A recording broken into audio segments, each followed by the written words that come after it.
What's up, everybody? Thank you so much for watching, tuning in to another live. And we're going to be building off of the previous live that we talked about last week, the big axe stream.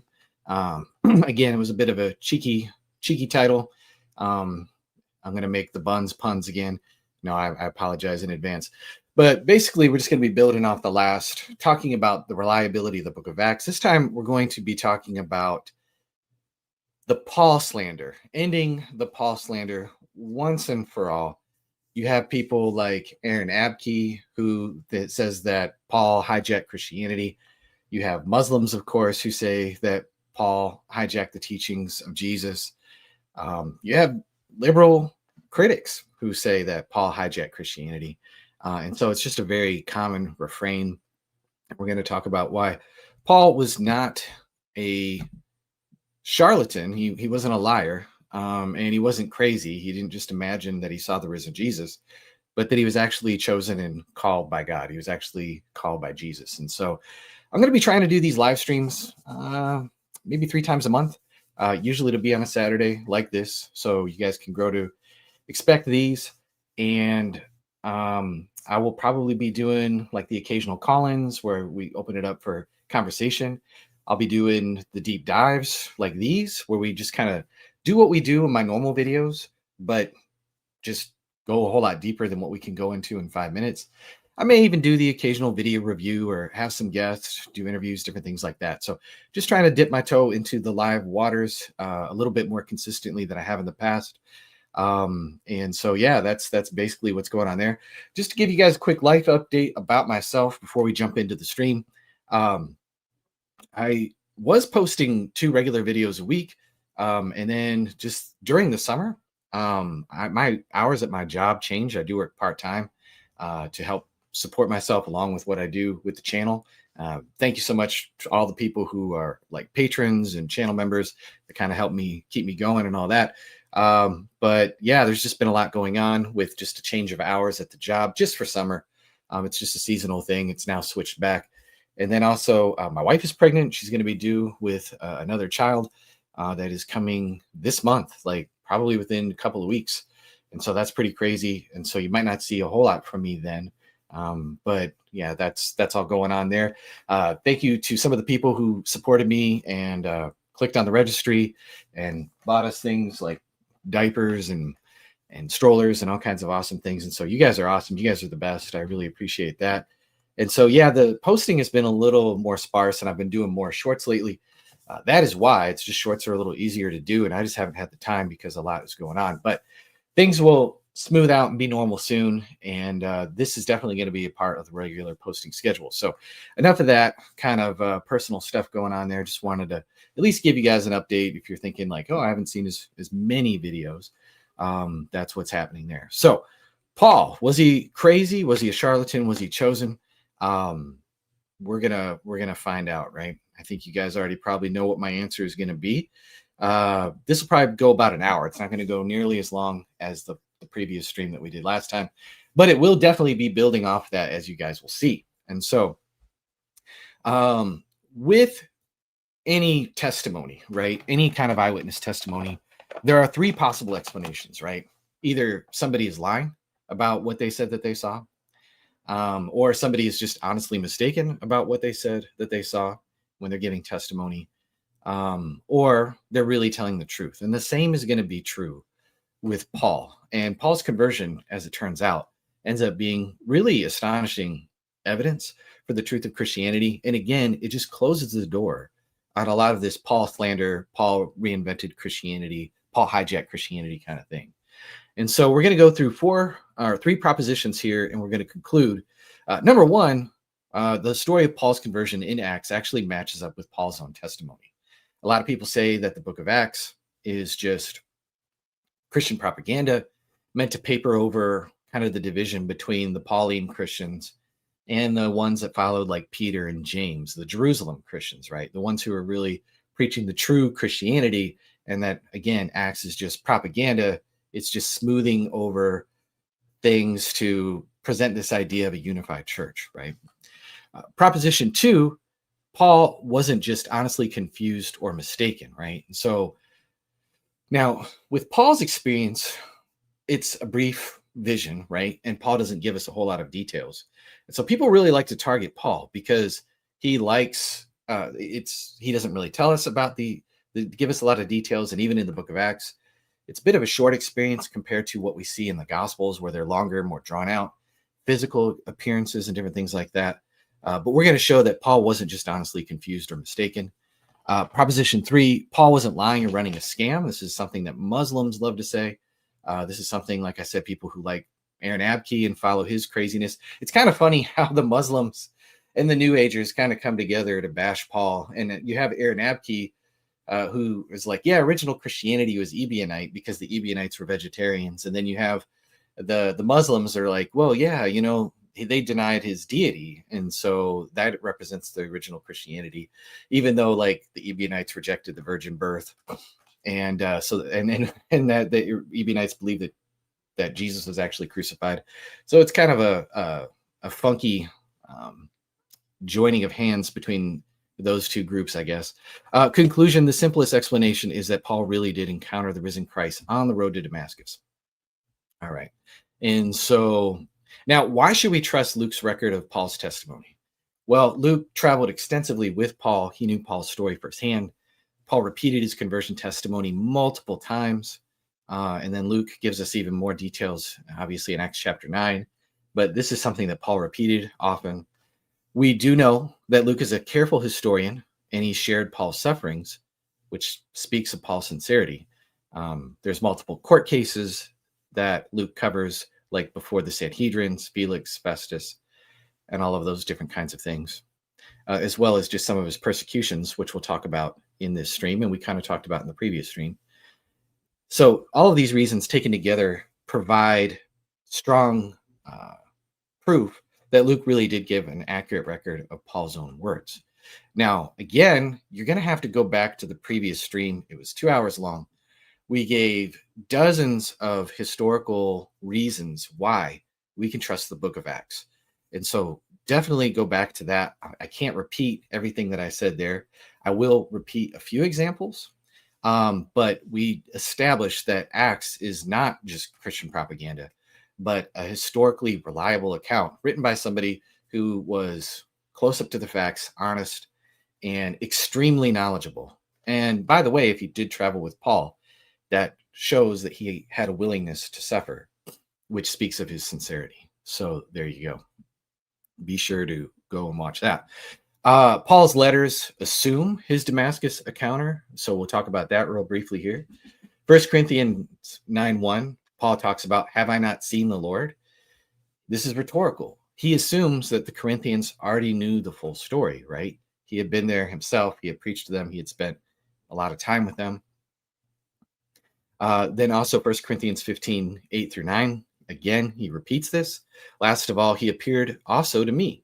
So he ties his past as a persecutor and then says that he's the least of all the apostles because he did persecute the church, but Jesus did indeed appear to him. He also gives his background, that he was a Pharisee as to zeal and a persecutor of the church. So he assumes that the Christians in Philippi knew all about his background as a former persecutor of the church, which we read about in Acts. And then Galatians 1:11-17, Paul roots his gospel in a direct revelation of Christ, not as mere human teaching, although of course he does submit and verify his gospel with the Jerusalem elders. And so Galatians, Philippians, 1 Corinthians, and these different epistles, he's just assuming that these people know the background story, right? Now, Acts corroborates Paul's testimony in multiple ways here. We'll go through a few. We talked about undesigned coincidences in the previous stream. We're going to talk about just a few more and how they tie directly to Paul's conversion and what I'm talking about here, right? You have heard of my former life, how I persecuted the church violently. And then he says in verse 17, this is again Galatians, this is chapter 1. I went away into Arabia and returned again to Damascus. So here, Paul assumes that the Christians in Galatia already knew about the Damascus connection. They already know all about this. This is just common knowledge, right? Then Acts 9:8-23, it says that Paul goes to Damascus immediately after his conversion. So Galatians only mentions Damascus incidentally. I returned again to Damascus. So there's this casual overlap that's a mark of simplicity and undesignedness, right? Damascus doesn't feature prominently really in the book of Acts or anywhere else in Christian history other than right here, right? And there's this overlap. And then what's interesting is Galatians includes this Arabia trip, 3 years, that Acts just completely leaves out, which is kind of strange. Acts, however, does say that he spent many days in Damascus, which could cover that a 3 year gap, but it's still pretty unspecific. And so there's a couple of these clues: the Arabia trip, this long period of time, where if Galatians was, or excuse me, if Acts was just being copied by Galatians, we wouldn't probably see these kind of difference. So there's this independence. But there's also these hallmarks of like the way that these two accounts interlock with one another that is best explained on the whole idea that this is eyewitness testimony and not just like literary invention, or again, the writer of Acts just copying Paul's letters and inventing a story. So for example, we talked about this in the last stream, in Galatians 1:18, it says, then after 3 years, I went to Jerusalem to visit Cephas and remained with him for 15 days. Well, that's kind of a short visit, right? Like what's going on? Like you would think you would want to spend a little more than 2 weeks with somebody who literally spent 3 years with Jesus and was Jesus's like closest companion, right? So why the short visit? Well, Acts 9:29 explains and illuminates this, but it does so in a very undesigned and casual way. It says that he spoke and disputed against the Hellenists, but they were seeking to kill him.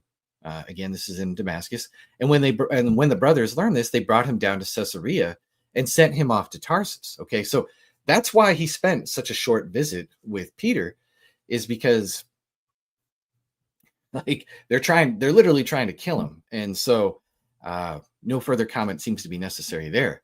Now, Paul's escape from Damascus. In 2 Corinthians 11:32-33, it says that at Damascus, the governor under King Aretas was guarding the city, but I was let down in a basket through a window in the wall. Acts 9:23-25, it says that the Jews plotted to kill him. His disciples took him by night and let him down, lowering him in a basket. And so, again, this shows independence. If the writer of Acts was copying Paul's letters, he could have at least blamed the right people. Paul says Aretas, where Acts says the Jews. Now, these are just different emphases. This is not like something that's really difficult to harmonize. The Nabatean governor and the Jews just could have worked jointly as a conspiracy, and the Jews kind of provoked him to say, hey, get this guy out of here. He's a troublemaker. But that points to independent accounts that actually converge. They're telling the same story, right? And so these are two versions of the same story, but we're getting the same historical truth. And they prove that, these are all stories surrounded in Paul's own conversion experience and everything that happened before, during, and after, right? If that makes sense.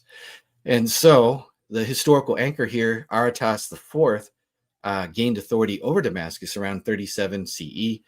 Forgive me if it says CE, somebody's going to go, why does it say AD? Just roll with it, guys. Under Caligula. And so we actually know when this happened. We know exactly what year all of this went down. So that means that Paul would have converted really shortly after Jesus was crucified, and then there was this period of time and all that other stuff, right? So this is a very close-up eyewitness account. Then there's Paul's early travels that also dovetail in different ways that show independence and yet consistency, right? Acts 9:25-26, at Damascus, the disciples took him by night. When Saul was come to Jerusalem, he essayed to join himself to the disciples. Acts 9:30, the brethren brought him down to Caesarea and sent him forth to Tarsus. Well, check out Galatians 1:18-21. It tells us that after 3 years, I went to Jerusalem to see Peter. Afterwards, I came into the regions of Syria and Cilicia. Now, watch this. This is it's really interesting. Somebody said in the chat there, atheists now, Paul never existed. That is actually true. And I did a live stream on inspiring philosophy with Michael and Stephen Boyce.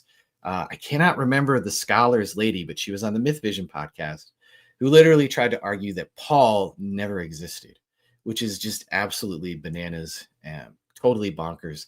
I'll try to remember the name of the lady, but it is the dumbest.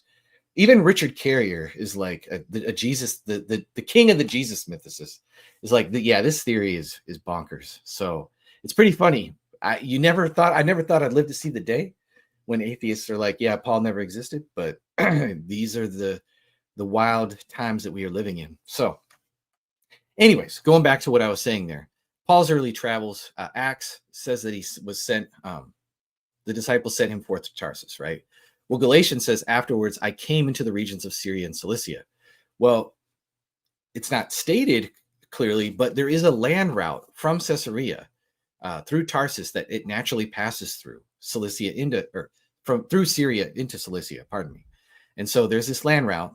Tarsus naturally passes through Syria into Cilicia. So these two independent accounts, they match together, but without design, right? And so, and there's even more here in this Galatians account. Paul says that I was unknown by face, unto the churches of Judea. They heard only he which persecuted us now preaches the faith. Well, this fits perfectly if Paul passed quickly through Judea en route north, right? And so that he was unknown by their face. And Bart Ehrman tries to turn this into a contradiction. He's like, how could they not know his face? Well, this fits if Paul passed quickly through Judea en route north.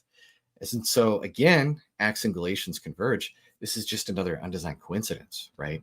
And so there's all these markers of truth, independence, eyewitness testimony when we look at how Acts just dovetails with Paul's own writings, right? So we're going down to proposition 2. Paul was not sincerely mistaken, right?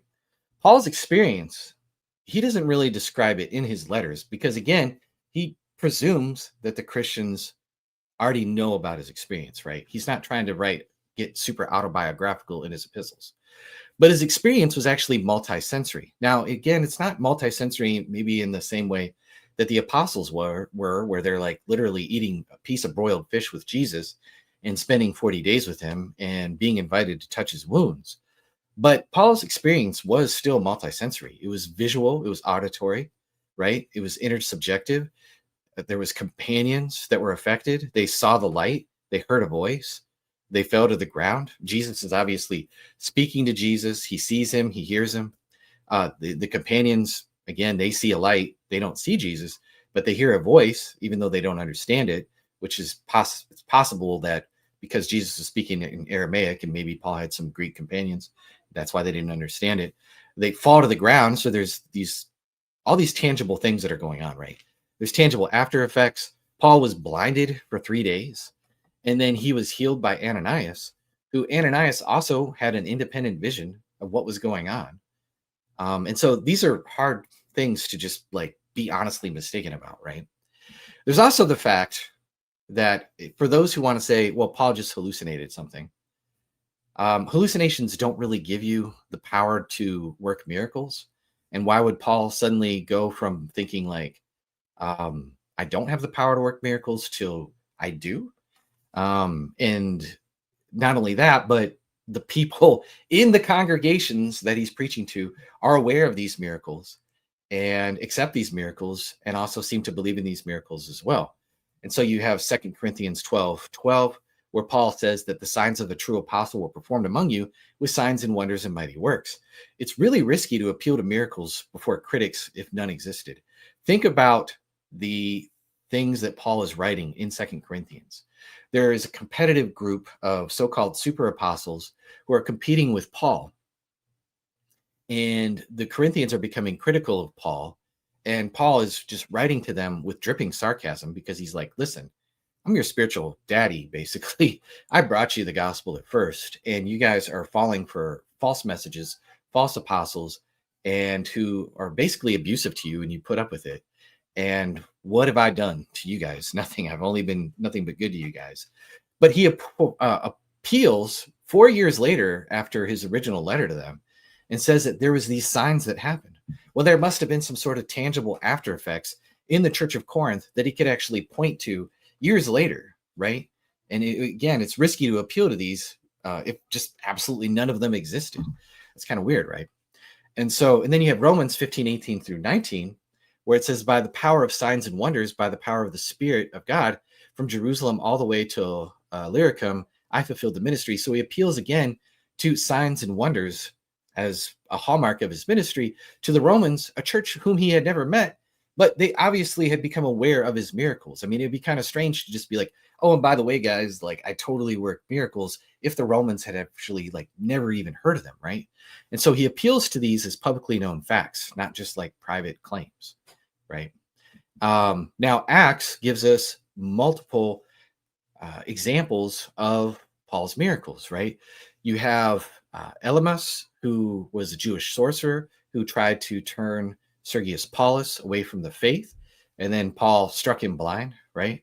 And so, as an apologist, I feel like Anakin Skywalker here is like, is it possible that I may learn this power? But anyways, yeah, that was something that led to Sergius Paulus's conversion. We went into depth about that particular miracle in the previous stream, so you want to go ahead and check out that. But there's all kinds of historical markers in that particular account that make it sure look like this is based on eyewitness testimony, right? There's the lame man that's healed in Lystra. The guy had been crippled, that Paul said, stand up and, walk. And he was immediately healed. And then they tried to worship him. If you guys remember, they thought Barnabas and Paul were Zeus and Hermes, which again ties into the historical background.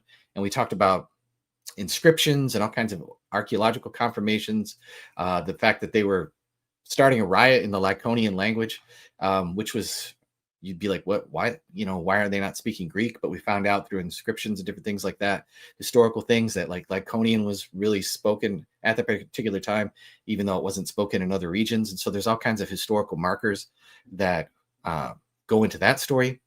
And then there was this slave girl that was freed from an evil spirit in Acts 16, which led Paul and Silas to being jailed and then miraculously freed in Philippi.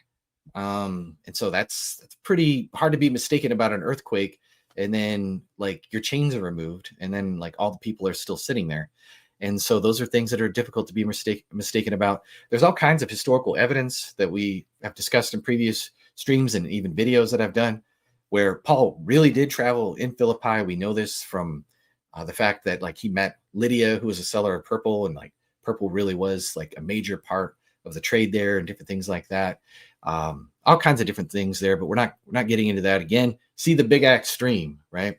And so then there's extraordinary healings by the hands of Paul. Handkerchiefs and aprons were brought to the sick and people were healed. We don't get a lot of details about those, so that's maybe not as strong evidentially speaking, but that's the claim in Acts, at least that's made. There's also Eutychus, who was raised from the dead after Paul was preaching for a long time, and the man fell asleep, fell out the window. Paul went, raised him from the dead. Now, maybe he wasn't really dead, I guess a skeptic could say, and we don't really have one way to prove it or another, so maybe that's not as strong of a case as like the guy being struck blind, but again, it's the claim in Acts. And then Publius's father was healed, I believe it was from dysentery on Malta. That's something that's hard to be mistaken from of. And then Luke, who was a careful historian, likely relied on Paul himself for this eyewitness testimony, or he was actually present because he did travel with Paul for some of these miraculous things as well. And so I would argue, and I've made a video previously, you might want to go check it out, that we have way more evidence for the miracles of Paul than we do for like Muhammad, where all of his miracles come written about over 100 years, 200 years after his death in later hadiths. And we know many hadiths were just completely fabricated. And it's not really hard to figure out what the chain is. And then that they are like, yeah, this is the good chain, and just fabricate a story. And this is after a time where they realized like, hey, in order to compete with the Jews and Christians, we need some miracle stories. We can't just have this miraculous prophet. And the Quran repeatedly over and over has Muhammad saying, hey guys, I'm just a plain warner. Signs are only with Allah. This is something that I don't do. If you want a miracle, just read the Quran. And it's like, okay. So there is way better evidence that the Apostle Paul worked miracles than Muhammad, right?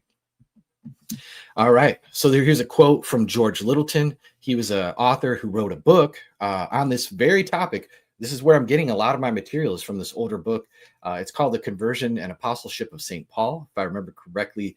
And you can download it for absolutely free off of like archive.org or Google Play Books, different things like that. It's public domain.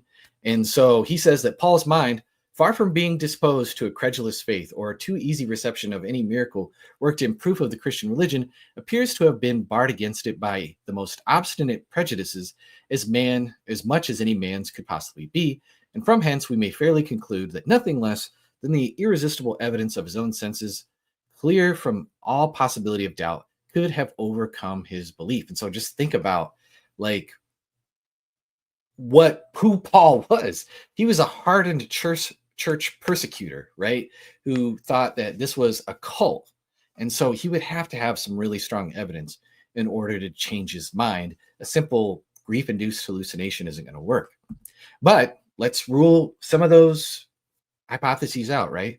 Hallucinations are private experiences. So did Paul hallucinate? I know there's like Gerd Ludemann who says that Paul eventually felt guilty and he had this guilt-induced hallucination and he just imagined that he saw the risen Jesus. You know, he felt bad about the Christians he was persecuting, and it was just a hot day and he was doing a lot of traveling and he was all stressed out and he hallucinated this whole experience, right?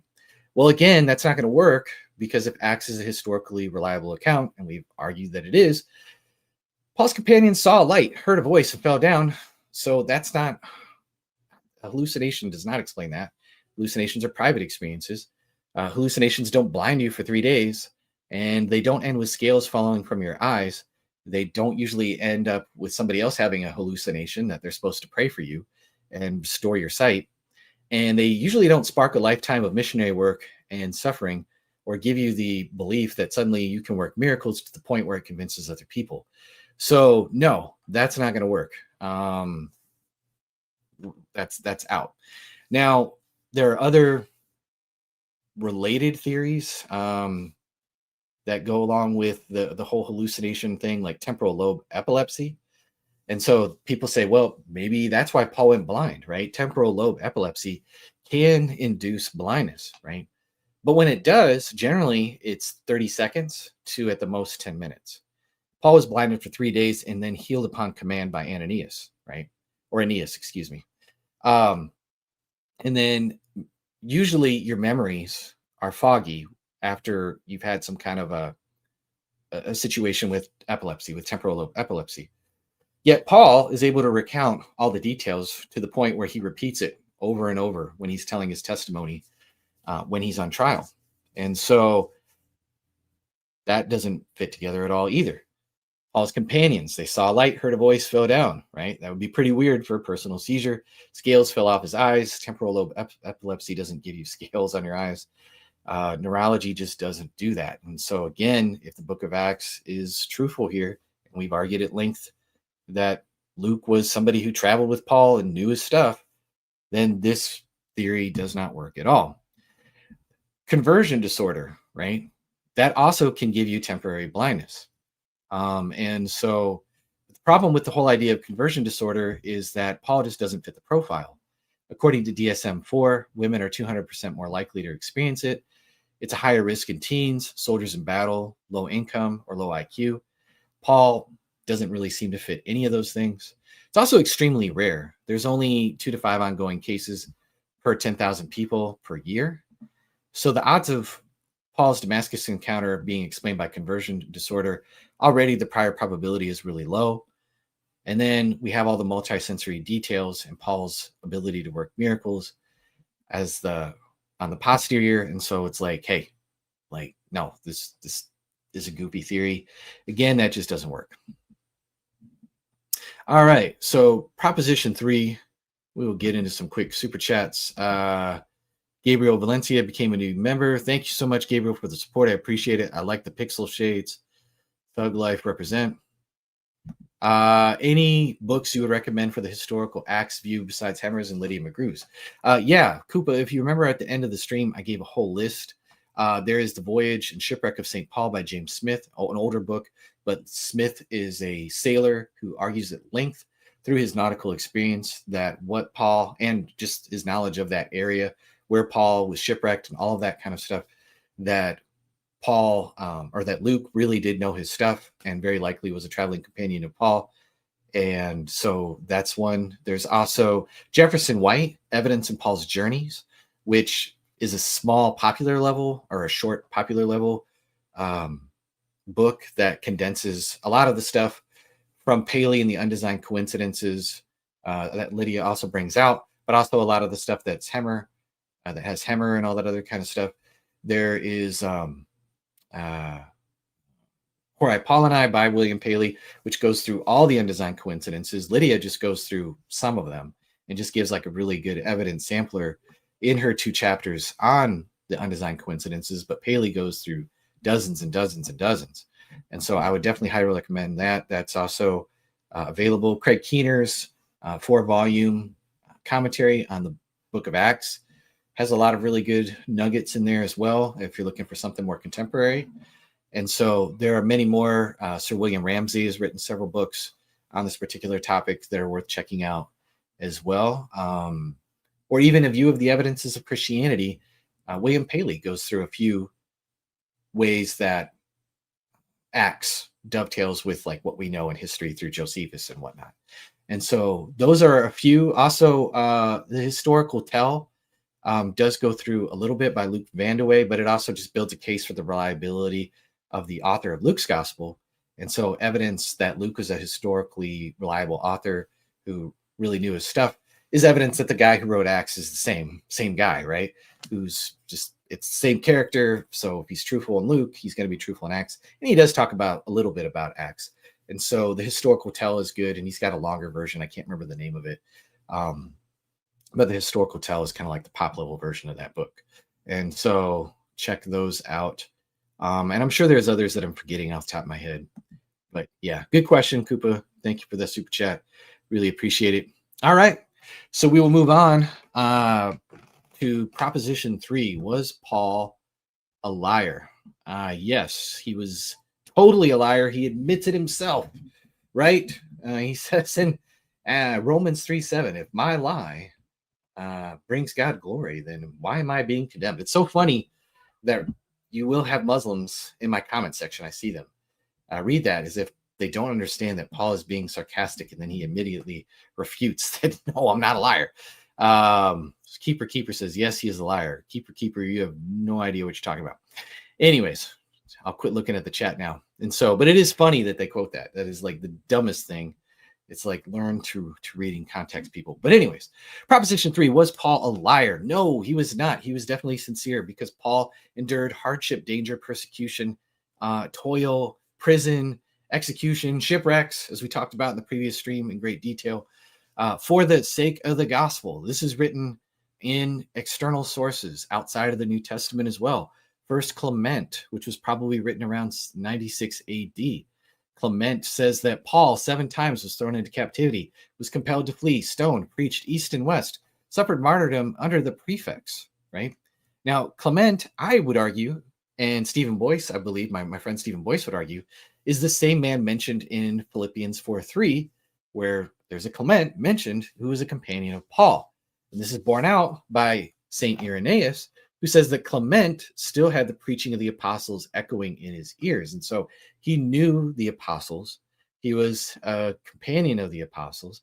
He knew Paul. And so Clement was in a position to know Paul's sufferings firsthand. And so liars make poor martyrs. You don't generally lie about things that you're willing to endure all this hardship, danger, persecution, toil, prison, and execution for. Like, it doesn't make sense. What gain did Paul, what was in it for Paul, right? And so it doesn't make any sense. All right. And so also we have Polycarp. Polycarp in his epistle to his lone epistle to the Philippians, which is a really good read, and you could read it in one day. I highly recommend, if you have not read the epistle of Polycarp, it's one of my favorite writings from the early church fathers. But he urges believers to imitate the patience of Paul himself and the rest of the apostles. Well, again, Polycarp is writing in the early 2nd century, and it says, and he lived to be an old man, right? And Irenaeus says, or excuse me, Polycarp says that the apostles, including Paul, love not this present world, but him who died for us and was raised again. But he explicitly mentions Paul. And then again, Irenaeus, in his book Against Heresies, says that Polycarp was taught by the apostles, including John, and was appointed by them to be the bishop of Smyrna. He lived long. He was later martyred, and he faithfully passed down what he had learned. And so Polycarp was closely tied to the apostles, confirms Paul's persecutions and faithfulness. All right. And so Paul mentions his own sufferings, and pretty much everybody agrees that like Paul was sincere. He's not just like making up these sufferings, right? And so 2 Corinthians 11:24-27, he talks about being lashed 5 different times, receiving 39 stripes. He was 3 times beaten with rod. He was once stoned. No, he was not at a Snoop Dogg concert. That was not the kind of suffering he went through. 3 times he was shipwrecked. I know that was terrible. I'm sorry. 3 times he was shipwrecked, a day and night adrift at sea. And then really it would be 4, because he's writing this before the events in Acts, which again, we went through at length, showing that that is very likely historical. And then we have dangers. He talks about he suffers dangers from Jews, Gentiles, robbers, rivers, wilderness, sea, false brothers, and so on and so forth. He endured sleepless nights, hunger, thirst, cold, and exposure. For what? For what? What did that get him? Like, it is what gain, right? He only was seeking heavenly gain, obviously. He was completely sincere. He also talks about his sufferings in the first epistle of Corinthians. We have become a spectacle, like men sentenced to death, hungry, poorly dressed, homeless. Paul said that he labored with his own hands. He said when he was reviled, he blessed people. When he was persecuted, he endured. When he was slandered, he entreated. He didn't go and conquer them. Muhammad. And he said that we became the scum of the world and the refuse of all things. And so basically, Paul is like, to the world, I've become basically dog poop to follow Christ. Like, again, how could you say that he's just a liar, right? It's silly. It's ridiculous. He was obviously sincere. And so we'll talk about a little bit of his persecutions. We talked about this one in the last one. Let me just take a quick drink here.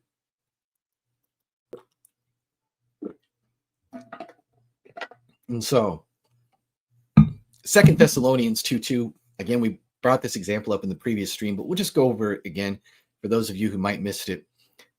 He says that he was treated outrageously in Philippi, as you know. So what exactly happened in Philippi? Paul just talks about it to the believers in Thessalonica as if they already knew all about it. But just reading his letters, we have no idea what happened to Paul. But in Acts 16, we find out that Paul and Silas are imprisoned in Philippi, but freed by an earthquake. The jailer, fearing an escape, nearly kills himself, but Paul stops him. The jailer then believes, he's baptized with his whole household. And when the magistrates order their quiet release, Paul objects. He basically is like, I want to talk to your supervisor. And he says, they've beaten us publicly, uncondemned men who are also Roman citizens. And so realizing their mistake, the officials apologize and ask them to leave the city. Well, where does Paul go next? Thessalonica. You guessed it. So here's the map. There's Philippi. There's Thessalonica. You could imagine that Paul, still filled with indignation about how he was treated, and sharing the gospel with the Thessalonians and just spending time with them, is going to share exactly what happened. Like, hey, I called for the supervisor. They tried to get me out and all this other, out of town without an apology. Like, I wasn't putting up with that. And so Paul is putting on his Karen wig and talking all about it, right? And again, these just fit, they dovetail together, two independent things that just line up with one another, which is the mark of all eyewitness testimony, where one's not really explaining the other, but they fit together like pieces of a jigsaw puzzle. All right, you have 1 Thessalonians 2:14, where he says, you, talking to the Thessalonians, suffered the same things from your own countrymen as they did from the Jews, who killed the Lord Jesus and their prophets and persecuted us. Well, what persecutions? Again, Paul doesn't talk about the persecutions that the Thessalonians received, right? And so what's going on there? Well, Acts shows a pattern. In Thessalonica, angry Jews, stirred up a mob and drug out Jason and attacked him, and they beat him, right? And then they were trying to get money out of him and all kinds of stuff. It was a crazy situation. And then these very same Jews in Thessalonica, when Paul goes down to Berea, they, at their own expense, follow him all the way down there and incited the crowds against him, causing him to leave once again. And so you could understand why Paul is like, these guys are freaking jerks, man. And you guys were persecuted by them. You understand, we've been persecuted by them. and he's just kind of encouraging them, like, hey, hang in there, continue to believe, right? And so I love this. This is just the Abdul logic in full effect here. Screw all this evidence, Eric. Like, well, why do we need that for? A guy in a cave says that he saw the angel Gabriel, and so he contradicts Paul, so it must be true. It makes total sense. Makes a lot of sense. Makes a lot of sense. Anyways, I'm just picking on him. But anyways, so yeah, you could see how these two accounts dovetail, right? Then what does Paul do after that? Well, he goes to Athens, right? And you guys remember the whole story. Paul, before all the philosophers, preaching, making reference to the altar of an unknown god, which, as we know, have archaeological evidence that there were those altars at that time. But anyways, we have Paul alone in Athens, right? And we see this in Acts 16 or 17, 14 through 15, just all the same stories still. Paul was sent to Athens, excuse me, but Silas and Timothy remain there, right? And they're told to rejoin him as soon as possible. If you read these verses, this is what happens. But then Acts next reports them rejoining not in Athens, but they end up rejoining Paul in Corinth. And so, like, where's this gap? What's going on? Like, Acts doesn't really explain why he's asked to rejoin Paul in Athens, but they never come. They end up rejoining him in Corinth. And it's just kind of a confusing episode if you're just reading Acts. But when we read First Thessalonians again, we get an explanation. Paul explains that he was left alone in Athens and he sent Timothy back to Thessalonica. He says that we were willing to be left behind in Athens alone, and we sent Timothy to establish and exhort you in your faith. And so Paul was concerned about the Thessalonians' welfare after what had just happened. And so he sends Timothy, his spiritual son, to just check on them and make sure they're okay. And this explains why Timothy and Silas didn't arrive from Athens, but they come over from Macedonia, because Thessalonica, Berea are in Macedonia. Acts 18, 1 through 5, Paul moves from Athens and he goes back to Corinth, or he goes to Corinth, excuse me. And so Silas and Timothy rejoin him there from Macedonia. This matches perfectly. Again, we talked about this example in the last stream, but it's worth repeating because, again, it fits into the whole narrative of, like, yes, Paul really was persecuted, and we have good historical evidence for that. It matches perfectly with the First Thessalonians account of Timothy's mission north, and that they independently dovetail like two pieces of the jigsaw puzzle. They illuminate one another without explicitly trying to explain one another. It's just this undesigned kind of fit. And so hope you guys see this and make sense. And so more about Paul's persecutions. 2 Timothy 3, 10 through 11. Paul reminds Timothy of my persecutions at Antioch, Iconium, and Lystra. Well, Acts 13 and 14, where's Paul? Antioch, and then Iconium. And then where's Timothy from? He's from Lystra / Derbe, and he was spoken well of by all the local believers. And so this actually fits Paul's travels perfectly, right? Timothy was likely converted on Paul's first journey, the very trip where those persecutions occurred, and explains why Paul could say, you have followed my persecutions, right? And so I know some people say that this is 2 Timothy was just a forgery or whatever, but the way that this is written out, it doesn't look like the writer of 2 Timothy has Acts at hand, and he's just like kind of trying to carefully trace, like, where did he go and what happened. These just seem to fit a little bit better. If it was that way, it would feel a little more forced. It would be a little more obvious, but this is subtle, it's casual, and they fit together in an undesigned way. I do have some videos for those of you who are interested where I refute, like, Dan McClellan on the pastorals being later forgeries, if you want to go ahead and check those out. All right. A few more examples of Paul's sufferings here. Paul's Roman citizenship. We talked about this one in the last stream, but it just bears repeating again real quick. I really like this story. This is a really cool incidental historical confirmation buried right in the story. If you guys remember, Paul appears before a group of Jews in the temple. They're mad. They think that he's brought Gentiles into the temple, and he tries to get them to hear him out. And he is arrested, and then he avoids a flogging by revealing that he's a Roman citizen by birth. Now, the tribune is shocked. He says, I bought this citizenship for a large sum. Cassius Dio, a Roman historian, confirms that citizenship could be purchased under the Emperor Claudius. He says, though the privilege was first sold only for large sums, it later became so cheapened that a man could become a citizen by giving the right person some bits of broken glass. And so the tribune likely assumed that Paul got his citizenship cheaply or through bribes. Paul's like, no, I'm a Roman citizen by birth. But you could tell he's like feeling the sting of being ripped off. And he's like, man, I paid a large sum for my citizenship. I'm guessing you didn't. Like, what's the deal here? And Paul's like, no, I bought this by birth. But again, this is just something that incidentally fits. But the writer of Acts, he doesn't go out of his way to explain any of this, right? And this is just like a mark of historical reliable testimony, showing that Acts isn't just like propaganda to prop up the Apostle Paul. Is like, yes, he really was called. He's not lying, guys. We swear, right? Like our Muslim friend in the chat said. Now, here's another point that doesn't get mentioned a lot, and I'll give credit to my friend Jonathan McClatchy for bringing this out. And this is something that's also in Littleton's book that I mentioned earlier, who I quoted. Paul expected others to suffer. He repeatedly told believers to anticipate hardship. He says in Philippians, you are granted not only to believe, but to also suffer. 1 Thessalonians 3:4, we kept telling you we were to suffer affliction. 2 Thessalonians 1:4, he commends their endurance during persecutions. In Romans 5 and Romans 8, it's all throughout there. You know, he says that he quotes the Psalm saying that we are all killed all the day long. We're like sheep for the slaughter, right? He says that suffering produces patience, and patience produces character, and character produces hope, and hope doesn't make us ashamed because the love of God is shed abroad in our heart by the Holy Spirit.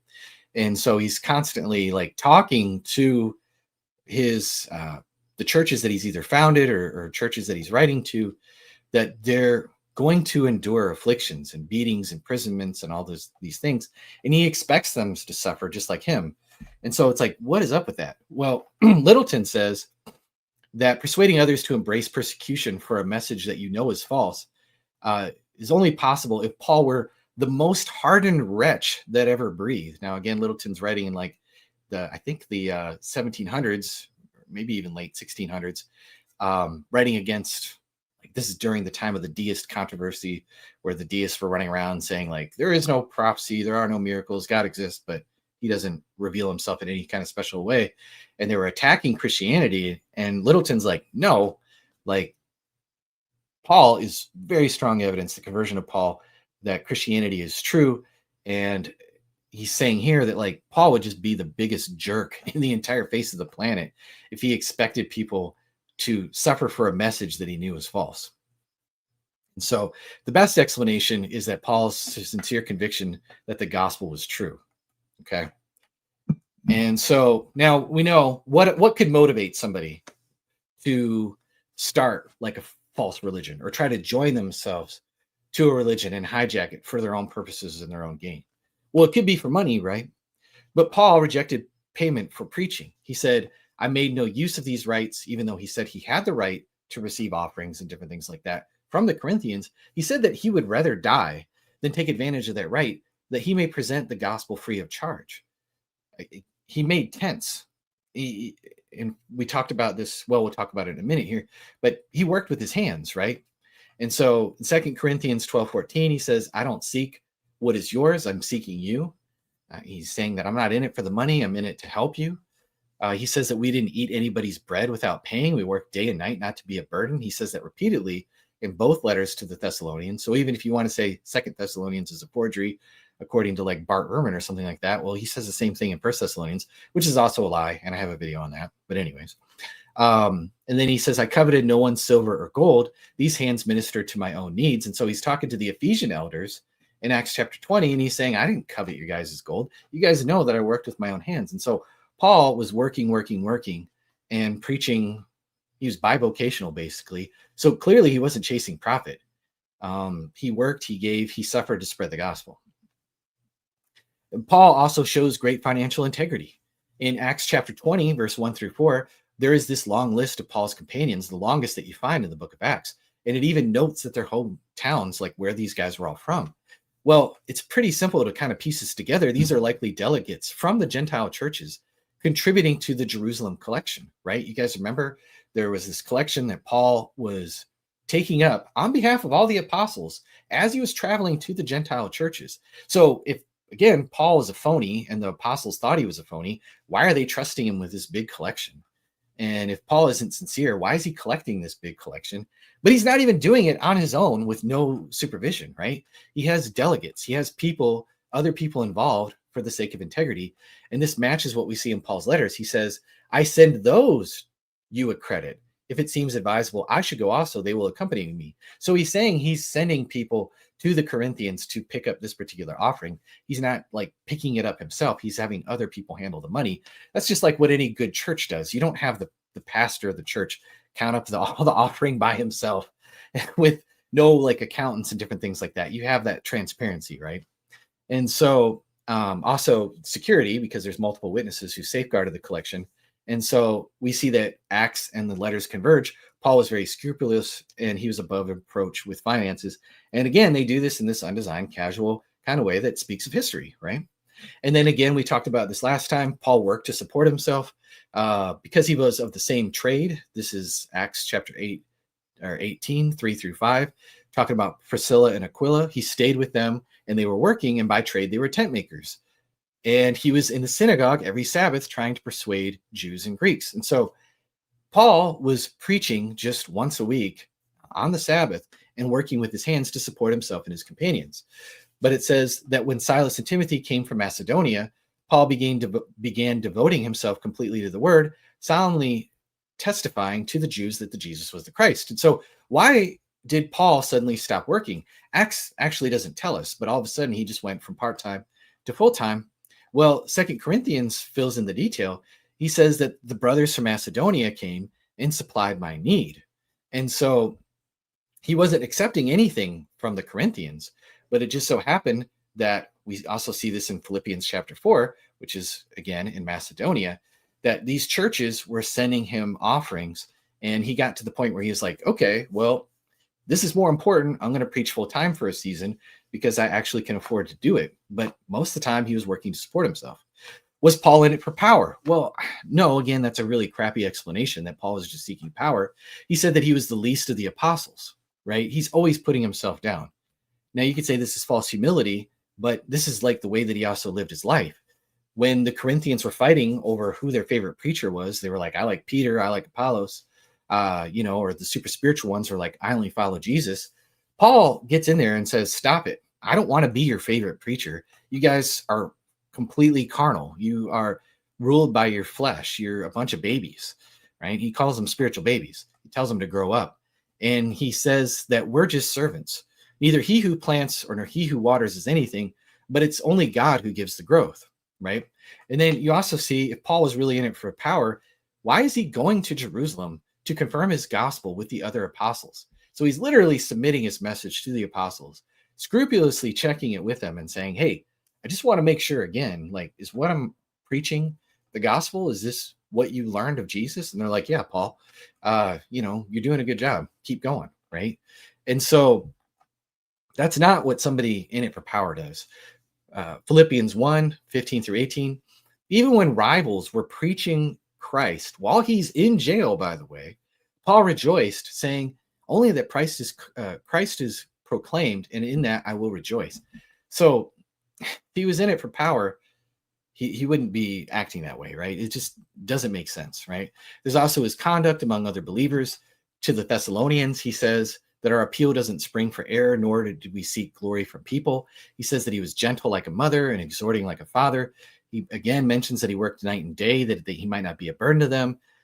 He said that he lived a holy, righteous, blameless life before them as an example to them. And so Paul's life shows humility, service, and sincerity, not at all a pursuit of power, right? And then, again, bringing up that example, language, I never fixed that slide last time. Oh, well. If Paul was going to pursue power, he could have done it when he was preaching in Lystra, right?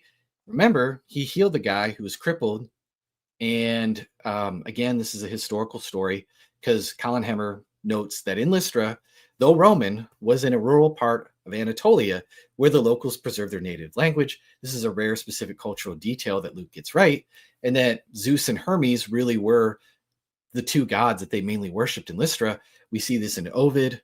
He talks of Zeus and Hermes visiting Phrygia, right next to Laconia, mirroring local legend. And he identifies the speaker as the lesser god, which matches ancient beliefs about divine visits. Paul was the one who was preaching, so they actually thought Barnabas was Zeus, which is pretty funny. But Paul rejects this kind of praise and points people to the one true God. So if Paul was like really looking to be in it for himself, when people are literally bowing on the ground and worshiping him after healing somebody, he's like, it's not me, guys. Like it's the power of God, and you need to repent from these idols and different things like that. And so he could have sought praise right then and there, but clearly he didn't. He rejected it. So was Paul in it for sex? Well, no. He lived a celibate life. He said to the unmarried and widows, I say it is good to remain single as I am. And so he viewed celibacy as freeing him from more gospel work. He taught very strict sexual morality and self-control, and he expected it from other people. It's what he rebukes the Corinthians for. And so there's no evidence of exploitation, indulgence, or scandal at all. Now, compare that with somebody like Satya Sai Baba, who I know Sam Harris likes to bring out as like a comparison of like, well, Satya Sai Baba worked miracles. How come you don't believe in those? Satya Sai Baba was accused of sexual immorality, including, I believe, pedophilia. And they found like gold bars and all kinds of things hidden in his room after he died. And so Satya Sai Baba was in it for money. Satya Sai Baba could very well have been in it for sex. We don't see anything even remotely like that with Paul whatsoever. Dude lived a celibate life, so we can't say that. Compare that also to our buddy Muhammad, Syed bin Ibrahim. I hope you're still here and listening.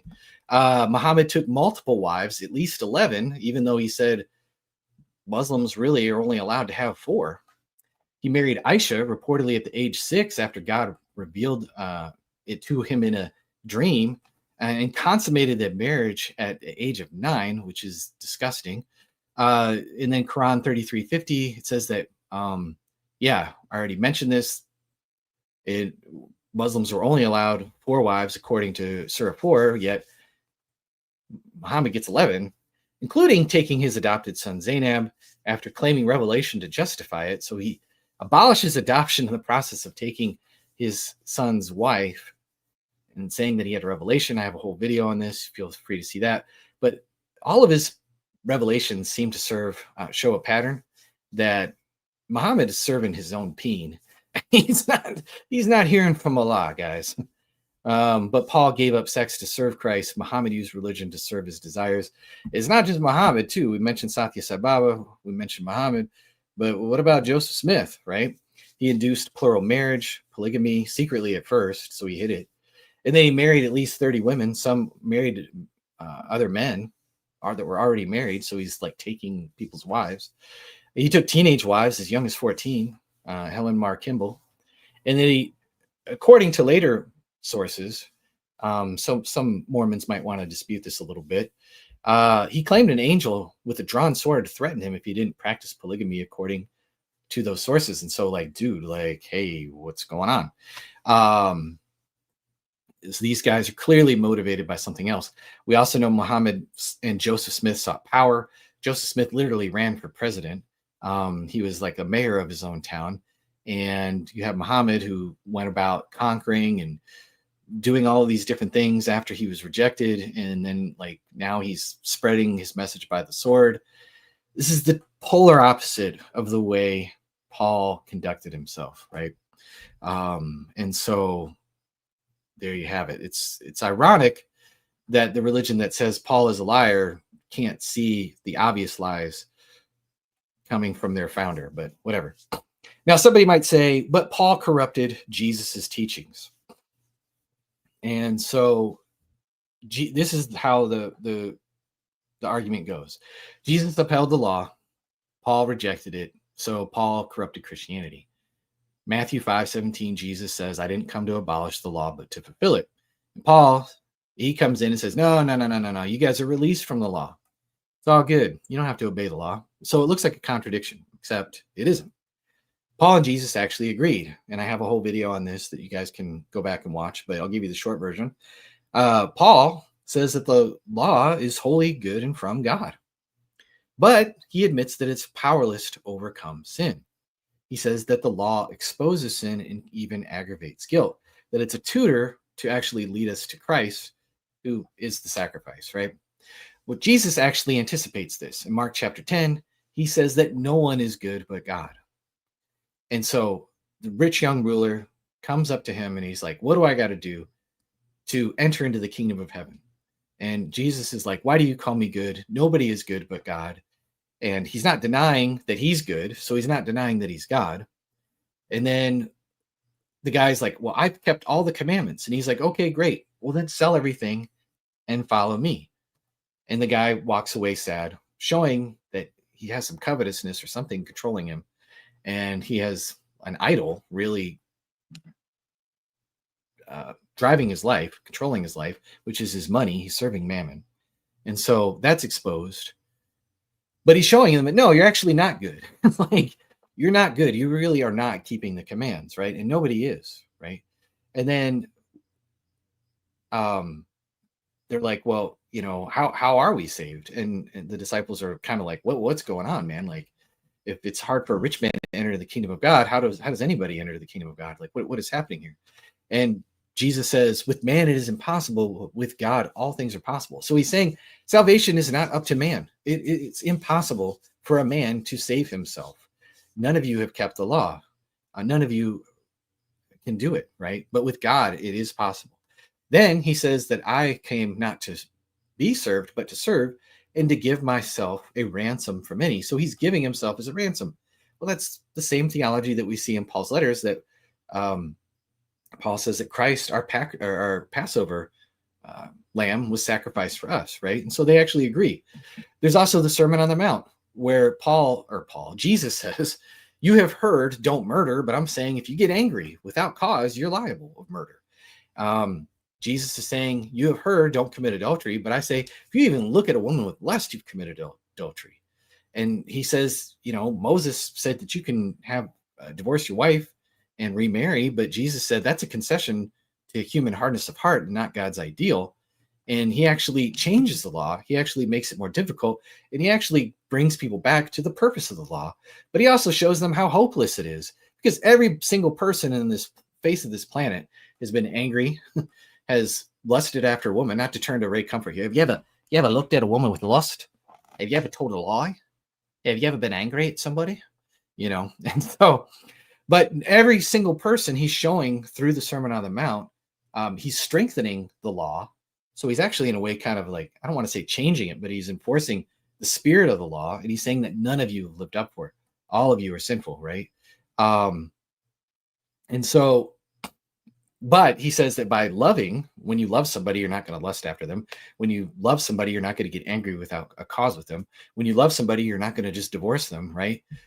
Jesus says, I come to fulfill the law. Paul says love is the fulfillment of the law, and that the whole law is fulfilled through loving your neighbor. Jesus says this is the greatest of the commandments, to love God with all your heart, soul, mind, and strength, and to love your neighbor as yourself. But then Paul also notes that the righteous requirement of the law is fulfilled in us who walk by the Spirit. We don't follow the lust of the flesh. And so Paul in Romans 7 says, hey, it's hopeless. Like, I was covetous. I could not keep the law, no matter how much of a good Pharisee that I was. But because of the indwelling of the Spirit, which Jesus talks about in John 14, 15, and 16, about the indwelling of the Spirit, now the law can be met in us because we have the Spirit within us to help us walk in perfect love, which is the fulfillment of the law. And so the law's goal is heart level righteousness, fulfilled in Christ and the Spirit. So that's how Jesus fulfills the law. The Spirit comes to dwell in us, and Paul explicates that, right? And so there's really not like a contradiction there. And if the apostles and Paul disagreed, they would have told him. But in fact, we see the polar opposite. The apostles and Paul did agree. Peter's sermon on the day of Pentecost, repent and be baptized for the forgiveness of sins. And then he says that you too can have the Spirit, right? And then Paul's sermon in Acts 13 in Antioch, he says, through this man, referring to Jesus, forgiveness of sins is proclaimed, and by him Everyone who believes is freed from everything that you cannot be freed by the law of Moses. And so they're both preaching repentance, forgiveness through Jesus Christ. And so the creed, he says that he received this creed from the apostles, that Christ died for our sins, according to the scriptures, that he was buried, that he was raised, according to the scriptures, on the third day, and that he appeared. And he says that he received this creed, and most scholars agree that he received it from probably the apostles, or people who were close to the apostles, or people that were in Jerusalem shortly after his conversion. And so they say that he says that we're preaching the same gospel, and Acts shows that they're preaching the same gospel. And that, again, he submits this gospel, and the apostles give him the right hand of fellowship. And so if Paul is really preaching a different message, then they would have told him that, but we do not see any evidence for that. This is just speculation, right? And so to conclude, Paul's trilemma is resolved. Paul is not a liar. His life shows no motive for money, power, or sex. He suffered beatings, prison, and death for his message. He wasn't deceived. The Damascus encounter was multisensory, shared, verifiable, with lasting effects, including Paul's own miracles, far beyond hallucination, epilepsy, or conversion disorder. Therefore, the best explanation is that Paul was a legit apostle. He really did encounter the risen Christ. This is a banger of a quote here by a guy by the name of Sir Frederick William Farrar. This is in his book, The Life and Work of St. Paul, Volume 1. He says, Paul, had heard again and again the proofs which satisfied an Annas and Gamaliel that Jesus was a deceiver of the people. Remember, Paul trained under Gamaliel, right? He was part of the Sanhedrin that put Jesus to death. The events on which Paul relied in proof of his divinity had taken place in full blaze of contemporary knowledge. He had not to deal with the uncertainties of criticism or assaults of authenticity, right? He was a witness. He didn't have to deal with all the biblical criticism. He could question not ancient documents, but living men. He could analyze not fragmentary records, but existing evidence. He had thousands of means close at hand whereby to test the reality or unreality of the resurrection, in which, unto this time, he had so passionately and contemptuously disbelieved. In accepting this half-crushed and wholly execrated faith, he had everything in the world to lose. He had nothing conceivable to gain. And yet, in spite of all, overwhelmed by a conviction which he felt to be irresistible, Saul, the Pharisee, became witness of the resurrection, a preacher of the cross. And so I just think that's a awesome quote right there that just sums the whole thing up very, very well. And so we have Kappa Frank. Let's get you fitted for a tinfoil hat. Paul didn't exist. He was created by Marcion. I'm sure, I hope this is said tongue in cheek, but that is the theory, that a school of Marcionites in the 2nd century created Paul. And of course, Acts, totally made up, guys.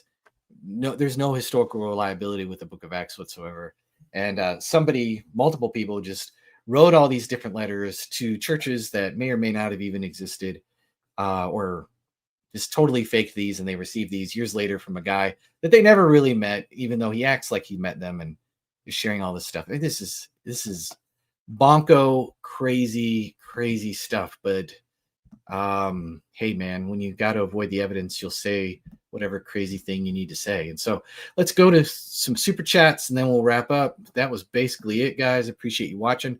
Gabriel Valencia says, Paul said that if Christ didn't resurrect and we wouldn't resurrect with him, everything he suffered was pointless. This is not the point of view of a liar. Absolutely. Very based, very based. That's what a guy with pixel shades with Thug Life glasses would say. And so let's see. Thank you again, Gabriel, for the super chat and the new membership there. Appreciate it. Sunspots says, hey, brother, Paul was a law-observant Nazarene, Acts 24:14. Did he agree with Matthew 5:18? Did he fail the false prophet test? Why were obscure laws given to the followers in Acts 15:20-21? I actually answer this in another video. I have to put the link in the description. But I actually believe that Paul was a Torah-observant Jew for his lifetime. He just didn't rely on that for his justification. And he even says in 1 Corinthians chapter 7, like to the Jews in Corinth, he's like, hey, don't remove the signs of your circumcision. And he's like basically saying, if you're Jewish, stay Jewish, right? Because that was actually grossly enough practice that happened during the whole awful time during the Maccabean period, or right before the Maccabean period, with Antiochus and everything, that people were literally removing their Jewishness physically. And Paul's like, don't do that. If you're a Jew, stay a Jew. And he does take a vow. James says it, and then Acts 18:18, he takes a vow. And so yeah, so I go into it in that particular video a little bit more. I just don't think that he's relying on the law clearly, and that wasn't the gospel, to justify you from all of your sins. It's just, if you're Jewish, stay Jewish. And but he's not holding the Gentiles to the same standard. Obviously, as you mentioned here, there were different standards for the Gentiles that were given to them, that was not keeping all of the law and the feast and everything else. And so he again asked, was Paul a hypocrite if he taught against the law but followed it himself? He's not teaching against the law. He is teaching that Jews stay Jews, right? And if you're Jewish, live Jewish. You don't have to erase your Jewishness. And so, no, I don't think he's being a hypocrite. He's just saying Gentiles do not need to be circumcised in order to be saved, which is exactly what the Jerusalem Council decided upon. And so I don't think there's any sort of hypocrisy there. Again, I got a couple videos on this that go into it in a little more detail. So just check back in the archives there. So I think that is all of the super chats. Again, if you guys like these and enjoy them, let me know in the comments, and I will see you guys on the next one. And so, yeah, have a good rest of your weekend.